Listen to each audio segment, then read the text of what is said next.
portanto, eu passo de imediato a palavra ao professor Mário Vítor Bastos, que nos vai falar da amizade e influência entre os dois poetas, João Cabral de Melo Neto e o Cristo Cigano, de Sofia de Melo Breiner Anderson. Professor, obrigado. tem a palavra. Obrigadíssimo. Em primeiro lugar, eu gostaria de agradecer à organização do CIRAL, à professora Lídice, ao professor Lino, e todas as conferências. Eu não tenho assistido a grande parte delas, não pude infelizmente assistir a todas, mas todas que vi foram sempre muito interessantes, bastante informativas, enfim, o que torna este evento científico e cultural bastante, não só interessante, mas bastante construtivo, diria o João Cabral. Eu não vou repetir, vou tentar não repetir o que já foi dito, nomeadamente por Ricardo Viveiros. Ele, enfim, conviveu com o João Cabral de Melo Neto, entre outros poetas, entre outros escritores. Ele foi bastante informativo acerca da vida da biografia do João Cabral de Melo Neto, embora não nos tenha esclarecido um ponto aqui importante para este poema e para a relação literária com a Sofia de Melo Breiner, que é a relação de João Cabral com a Espanha. Eu não sei exatamente quantas vezes, eu sei que ele percorreu o mundo, não todo, mas enfim, uma parte dele, enquanto diplomata, mas não sei exatamente quantas vezes e quantos anos ele passou em Espanha. Porque a Espanha, de facto, é o país, portanto, excluindo o Brasil, como é óbvio, que o mais marcou profundamente. Mas, enfim, isso ver-se-á melhor após a leitura do meu texto. Portanto, como aqui já foi dito, e todo, enfim, os leitores brasileiros do João Cabral sabem, menos os leitores portugueses, que o João Cabral Neto nasceu na cidade de Recife, a capital do estado nordestino de Pernambuco. E portanto, o Pernambuco, tanto quanto, infelizmente, eu não conheço o Pernambuco, mas tanto quanto sei, é uma terra de grandes tradições literárias e com uma forte cultura popular muito marcada, aliás, como se vê no Morte e Vida Severina, um auto de Natal pernambucano, e no amor de João Cabral, enfim, pelo povo, pela gente humilde do Nordeste. Portanto, de algum modo ele aparenta ser um poeta, enquanto poeta dedicado a temas brasileiros, um poeta regional, e portanto, um poeta regionalista, se quiserem, com uma forte marca pernambucana, muito... Aliás, o Ricardo Viveiros explicou isto muito bem, portanto eu não vou avançar por aí. Mas numa direção contrária, o João Cabral continua a tradição modernista. Portanto, é um continuador da tradição modernista, tanto brasileira como internacional. Portanto, ele tem estes dois polos, não é? Um regional, popular, e um lado mais sofisticado, modernista, que lhe permite dialogar com a arte de outros artistas e escritores, com um apurado sentido seletivo, onde as exclusões do cânon, são tão importantes quanto as inclusões. Portanto, o João Cabral foi sempre muito seletivo. Nem todos, embora lesse muito, fosse um leitor voraz, ele era extremamente seletivo naquilo que gostava, ou naquilo que era importante, ou que seria importante para a sua escrita. E, portanto, há exclusões desse cânon que são significativas. Isto porquê? Porque uma preocupação maior deste poeta foi a de evitar o epigonismo. Aliás, todos os grandes poetas, ou todo poeta, tenta evitar o epigonismo. E, portanto, de soar diferente, de ter uma voz única entre os poetas contemporâneos. Em particular entre os lusófonos, não apenas brasileiros, mas em toda a entre os poetas lusófonos em geral e nos poetas lusófonos do século XX. Por exemplo, a leitura que João Cabral faz da influência de Fernando Pessoa, tanto na poesia portuguesa como brasileira, é importante. Ao que ele só confessa em 1991, portanto, já numa fase avançada da vida e da obra. E passo a citar. Passo a citar, portanto, por exemplo, desculpem, o mal que Pessoa, isto é o João Cabral a falar, o mal que Pessoa fez à literatura é imenso. Aquela coisa inspirada, caudalosa, criou uma legião de poetastros que acreditam na inspiração metafísica. Até Carlos Drummond de Andrade ficou assim no fim da vida. Logo, isto é importante porque digamos, ele estava consciente da grandeza de Pessoa e de quanto, digamos, estas figuras, de algum modo, ensombram, digamos, a carreira dos poetas posteriores, aqueles que se seguem, quanto ensombram as posteridades. Portanto, Pessoa não está presente na obra de João Cabral e não se pode dizer também que Portugal em si, enquanto tema, esteja presente na obra do João Cabral. Isto não quer dizer que ele não conhecesse Portugal, mas eu penso que há razões para isso, que eu tentarei explicar de modo sucinto. Dos poetas portugueses seus contemporâneos, poucos, ele cita sempre poucos poetas portugueses na obra. Eu encontro dois nomes de relevo entre os contemporâneos da sua geração: o Alexandre O'Neill, também muito marcado pelo surrealismo, e Sofia de Melbrenner. Dos poetas anteriores a Pessoa, só Cesário Verde é parcialmente resgatado, embora ele seja um mestre partilhado por Pessoa, pela Sofia e pelo João Cabral, em parte, porque ele não gosta muito de certas particularidades burguesas, se assim poderei dizer, do Cesário. A cirúrgica tradição moderna portuguesa e internacional da poética de João Cabral ilustra as suas características cortantes. Eu estou a usar um léxico cabralino, portanto, cirúrgico, cortante, seletivo, de uma escrita que tem a faca, vejam, isto é as obras completas, para que estejam a ver, está aqui a faca, não é? A faca, portanto, que tem a faca como por símbolo central.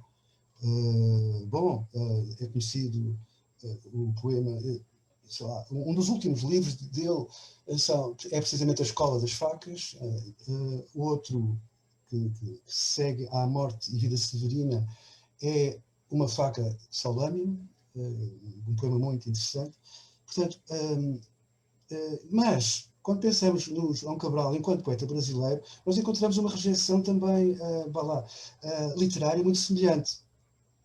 Portanto, uma semelhante rejeição é também observada no seu regionalismo brasileiro, onde a sua cultura privilegiada do norte, do nordeste, começa a norte do Rio São Francisco, ou seja, no Pernambuco, deliberadamente excluindo esse espaço, enfim, da sua tradição pessoal, o estado da Bahia e sua muito conhecida cultura.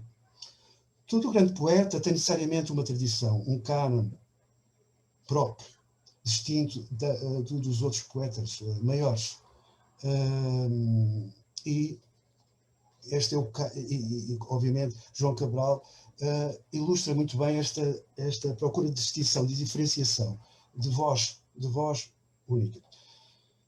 Parte da vida adulta do João Cabral, e eu não sei quantos anos de facto, foi vivida em Espanha enquanto diplomata, em particular na Andaluzia, e que é uma região com a qual ele desenvolveu uma grande empatia, tornou no seu lugar do mundo por excelência e na sua segunda pátria.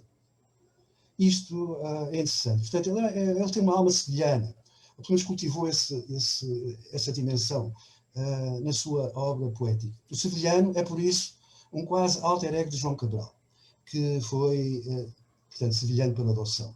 Sevilha é a cidade não brasileira onde ele se sentiu suficientemente livre para ser flaneur, enfim, para deambular à vontade pelas ruas, para se mostrar no meio da multidão que ele muito bem descreve na sua poesia dedicada às ruas de Sevilha, ao povo de Sevilha. João Cabral é hoje o mais andaluz, é por isso, hoje o mais andaluz dos poetas brasileiros do século XX. Foi grande a sua imersão na cultura ibérica andaluza, em particular na subcultura cigana. Isto também é explicável, que tem expressão maior. De tal modo que ele, às vezes, é como se fosse um poeta andaluz, lusófono, de expressão brasileira. É muito interessante este aspecto.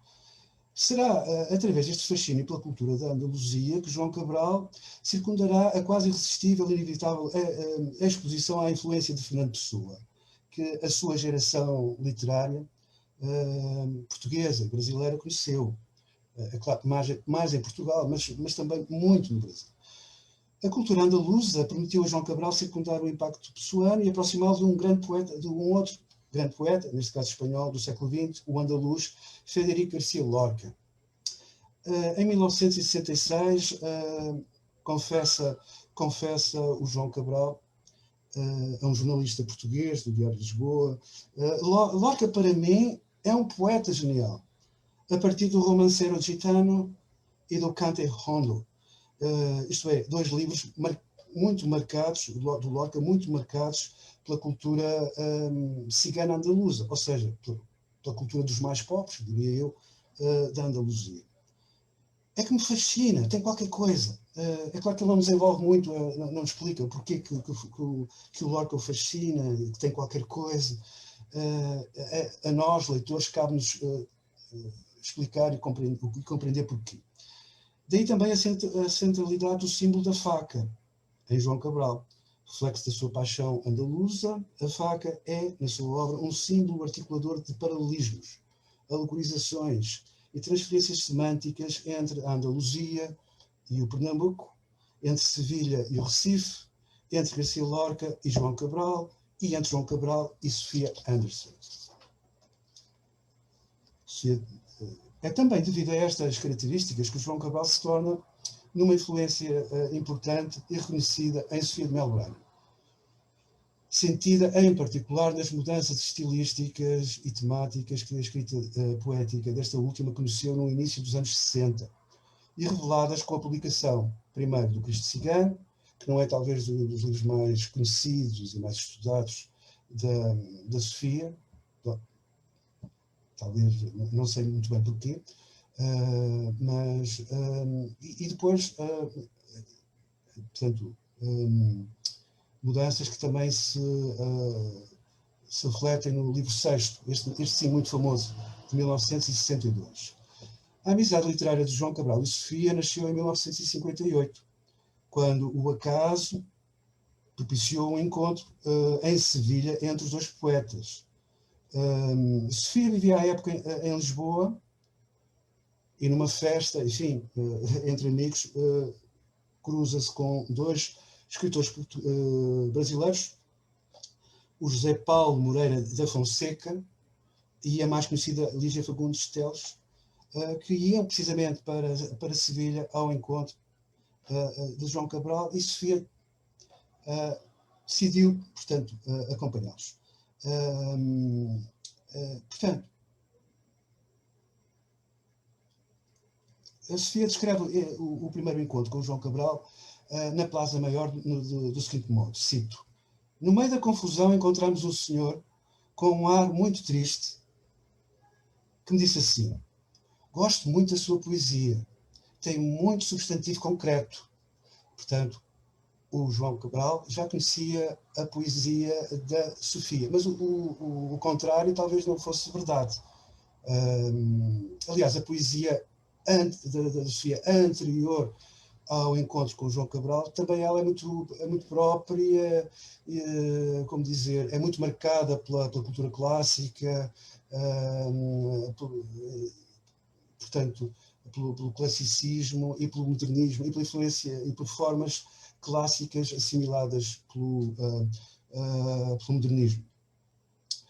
Logo, tem muito substantivo concreto. Isto, de facto, é importante porque é assim, mas a dicção da Sofia era outra, antes do encontro, ou da leitura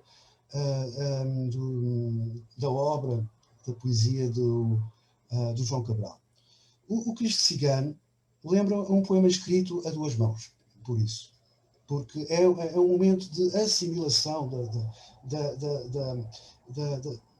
da poética de João Cabral por parte da Sofia. De tal modo se ouve nele a voz poética de João Cabral. Paradoxalmente, e também pela ação da lei do acaso, será através dessa pequena sequência de poemas de Sofia que João Cabral se transforma em figura fictiva na poesia portuguesa. Essa poesia que ele tinha evitado, de algum modo, acaba por assimilá-lo e projetá-lo, digamos, na poesia portuguesa contemporânea, com um inesperado aparecimento intradiegético, enquanto narrador, em O Cristo Cigano. Como lembra Sofia, décadas mais tarde, a propósito da importância simbólica da faca na poesia de João Cabral, foi ele quem, cito, deu à fala portuguesa novo corte e agudeza. E continuando a citar Sofia, isto foi escrito em 1977, mas sua arte não é só olhar certo e oficina. E nele, como em Cesário, algo às vezes alucina. Isto pode ter a ver, obviamente, com a influência do surrealismo, aquele surrealismo contido, inspirador, que não transparece, a não ser talvez nos primeiros poemas do João Cabral, na primeira fase, que não transparece na forte ligação que ele tem ao real. Bom, avançando. De índole modernista, ecfrástica e intertextual, o Cristo Cigano evoca e funde sugestões e referências vindas das artes, da literatura, da poesia e das tradições orais populares. Os poemas contidos no livro foram escritos em Lisboa e Sevilha, de 1958 a 1961. 3 anos demorou o livro, portanto, a ser concebido. Ou seja, que não é um livro muito grande. Aliás, é um livro bastante conciso, pequeno. Ou melhor, a obra em si, o poema em si. E embora não existam referências nele a Federico Garcia Lorca, o Cristo Cigano evoca o cante rondo, o canto fundo, portanto, o canto do flamenco, se quiserem, e o duende. O duende é, digamos, uma forma, um processo xamânico, através do qual os cantores de flamenco, por exemplo, os dançarinos, entram numa espécie de êxtase inspirador.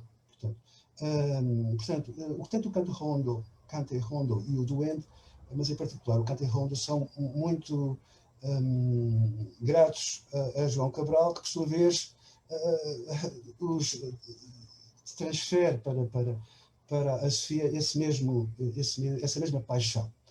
Para além de recriar uma lenda andaluza, o poema de Sofia é também uma reflexão sobre as origens dos impulsos criativos e do quão trágicos estes podem ser. O Cristo Cigano terá a sua origem numa história tradicional andaluza, criada e contada por João Cabral Sofia.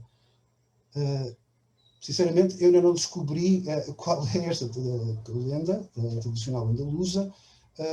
Provavelmente é uma lenda que foi, como eu digo aqui, recriada e adaptada. Portanto, uma narrativa brutal, sanguinária, de uma tentativa de criação do belo absoluto e perfeito, refletido numa escultura de temática religiosa. A desesperada procura de verismo para essa obra sacra leva um artista, ou um escultor, e é importante aqui que seja um escultor, a assassinar um cigano com que fortuitamente se cruza no campo, à beira de um rio, na primavera. É uma narrativa poética que desenvolve o tema do artista, o escultor, do seu modelo, o cigano, e da sua criação, um retrato de Jesus Cristo no momento da sua morte.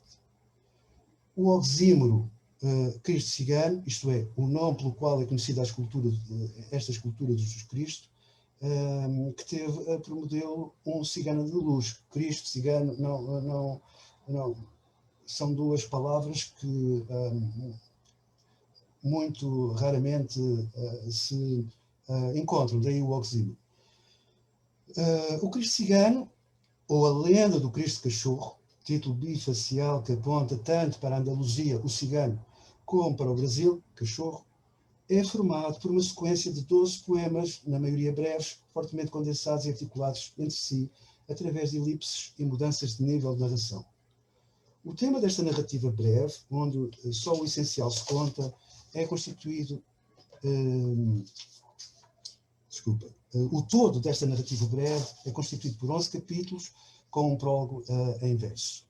Um poema dedicatório a João Cabral, escrito para a segunda edição do livro, 78, pode ou não ser entendido como parte da sequência, pois está excluído na versão do Cristo Cigano, incluída na edição de 2015 da obra poética de Sofia. Portanto, Sofia também tinha este hábito de rever, por vezes reescrever os seus poemas, e tal acontece com o Cristo Cigano, com o qual ela parece ter tido uma relação de amor-ódio com este poema. O prólogo corresponde ao primeiro nível introdutório da narrativa poética e é enunciado por Sofia, que apresenta João Cabral enquanto narrador de segundo grau da lenda andaluza do Cristo Cigano. A palavra faca é o título deste poema prólogo, e aí Sofia imita o estilo de João Cabral antes de dar a voz enunciadora. A palavra faca, cito, a palavra faca, de uso universal, a tornou tão aguda o poeta João Cabral que agora ela aparece azul e afiada no gume do poema, atravessando a história por João Cabral contada. A sequência poética, fim de citação, a sequência poética evoca assim, logo no seu início, a imagem símbolo cabralino da faca, que literalmente a irá atravessar a história. O gume da faca também lembra de imediato o poema longo de João Cabral, de 1955, Uma Faca, Só Lâmina. Arquétipo tanto dos instrumentos de criação como dos de destruição, a faca é o símbolo por excelência da escrita poética de João Cabral, sua imagem de marca, a qual após o Cristo Cigano passará a ser também presença pontual na poesia de Sofia. Enunciado pelo poeta João Cabral, o primeiro poema da sequência, O Escultor e a Tarde, lembra no seu início as convenções de uma lenda ou conto tradicional, aliás, como o último poema da sequência. A situação arcádica e primaveril, descrita nestes primeiros versos, dá gradualmente lugar a um final sombrio e ominoso. Cito, no meio da tarde, um homem caminha, tudo nas suas mãos se multiplica e brilha. Fim de citação. Evocando o célebre poema de Lorca, às 5 da tarde, sobre a morte de um toureiro às 5 da tarde. Neste poema inicial, o escultor é-nos apresentado como um homem caminhando no meio da tarde, como se esta tivesse sido cortada ao meio com uma faca. Do seu corpo só as mãos se salientam, mãos transformadoras, um homo faber, capaz de tudo dar luz e brilho, um artífice com o poder de tudo multiplicar, com o auxílio de uma subentendida faca. O homem vive num tempo de maturidade e satisfação. O fruto, cito, o fruto interiormente aceso, fim de citação, com a sua capacidade escultórica e com a vida que o rodeia. No final deste pequeno poema narrativo, o final deste pequeno poema narrativo sublinha a transformação do homem em escultor. No meio da tarde, o escultor caminha, já não é o homem, é o escultor. Mas esta plenitude do ser é fugaz, pois dá lugar à força ominosa, fantasmática, transcendente e determinista do fado, da moira. Cito, Por trás de uma porta que se abre sozinha, o destino também como na morte e vida severina, o destino espera, e depois a porta se fecha gemendo sobre a primavera. O destino surge aqui personificado por trás de uma porta que se abre sozinha e se fecha gemendo, como uma faca de mola, talvez em vias de ferir alguém, anunciando não a crueldade da primavera, mas o fim da idade da inocência de um homem transformado em escultor. A ideia de destino domina o segundo poema da sequência e é ainda narrado pelo poeta João Cabral. Cito: o destino eram os homens escuros que assim disseram: tu esculpirás seu rosto de morte e de agonia, seu com S maiúsculo. Sabemos que ao destino ninguém escapa, embora o artista desconhecesse tratar-se aqui de um encontro com o seu destino. O que de facto se escreve é um encontro com os homens escuros, os clientes do próximo trabalho do escultor.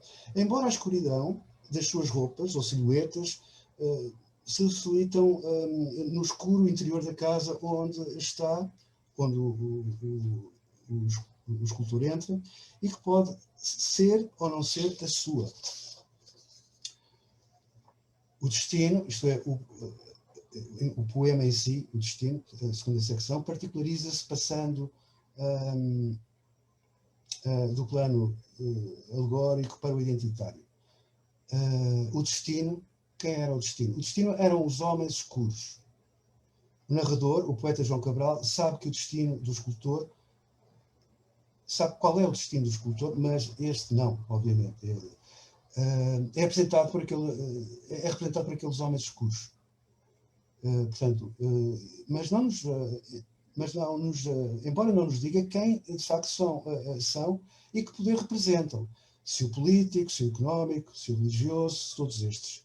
Os homens formam um pequeno coro que em uníssono dá uma misteriosa ordem performativa. Tu esculpirás seu rosto de morte e agonia. O que pode ser interpretado de dois modos. Não vais poder furtar-te a este trabalho escultórico. É impossível, por muito que o tema te desagrade. Ou, o outro tema, esta é a difícil tarefa que te propomos realizar. Caso queiras trabalhar para nós e receber a nossa proteção ou evitar a nossa perseguição. Os homens escuros sugerem representantes do clero católico, andaluz, eventualmente, encomendando ao escultor uma obra de arte sacra que espelhe, cito, seu rosto de morte e agonia, isto é, um rosto de Cristo no momento do despaço físico. O escultor irá cumprir escrupulosamente, mas não sem angústia, a ordem que lhe é dada. Sendo um homem contemplativo, apaixonado pela beleza e um perfeccionista, tal como João Cabral, na sua arte, em que é exímio, portanto, não se importará, para isso não se importará mesmo de cometer no momento de possessão por forças inconscientes um trágico crime de sangue para atingir o sublime estético da sua meta escultórica. Não é apenas o receio de represálias clericais, de se não conseguir modelar adequadamente, de ele não conseguir modelar adequadamente o rosto de um Cristo agónico à beira da morte. Portanto, bom, avançando um bocadinho. O escultor inicia então uma demanda de um modelo que o inspire na sua concepção do rosto sagrado, de modo a responder à ordem que lhe é imposta pelo destino. Homens negros. O terceiro poema da sequência intitula-se por isso A Busca. É o mais longo e enigmático dos que compõem o Cristo Cigano, talvez ainda mais do que os outros poemas da sequência. A leitura isolada de A Busca, é o título deste poema, adquire um sentido diferente do produzido pela leitura sequencial, pois o seu tema é o amor-paixão. De facto, o poema A Busca aborda primeiramente a paixão criativa do artista antes da sua criação, a qual replica a paixão de Cristo. E a busca de um modelo, o cigano, capaz de propor ao artista a representação perfeita das paixões criativa, crística e trágica. Estas circunstâncias explicam a maior extensão deste poema, marcado por ecos, repetições lexicais que também se reproduzem em outros lugares do Cristo Cigano. Caminhava, destino, primavera, imagem, retrato, são alguns destes ecos lexicais. O narrador, o poeta João Cabral, inicia de novo o poema com uma descrição do deambular do artista. Pelos campos fora caminhava sempre como se buscasse uma presença ausente. Fim de citação. O escultor, já desorientado e angustiado, ao contrário do que acontece no primeiro poema da sequência, deambula pelos campos em busca de uma presença ausente. Cristo, o seu modelo, o cigano. Mas sem mencionar qual o seu nome. Com o fim da quadra introdutória, o poeta João Cabral dá rapidamente a voz ao escultor que, em discurso direto, apostrofa a morte. Outro tema também cabralino. Onde estás tu, morte? Como te posso ver neste dia de maio, com rosas e trigo? É como se tu não vivesses comigo. O silêncio da morte inviabiliza a sua personificação. Mas quem pode ver a morte? Digo eu, entre parênteses. A morte será a principal fonte de inspiração do artista, o que lhe é negado neste momento da narrativa poética. É como se ela não estivesse já dentro dele. Como pensar a vida sem a morte? É outra pergunta que eu coloco.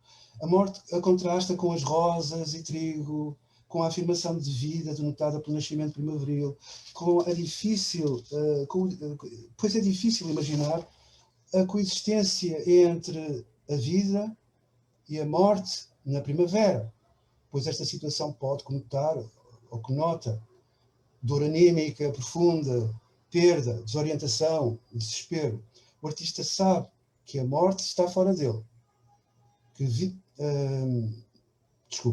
O artista sabe que a morte não está fora dele, que vive dentro dele. Por isso, esta busca da morte fora do eu é inútil, pois também ela é uma presença ausente.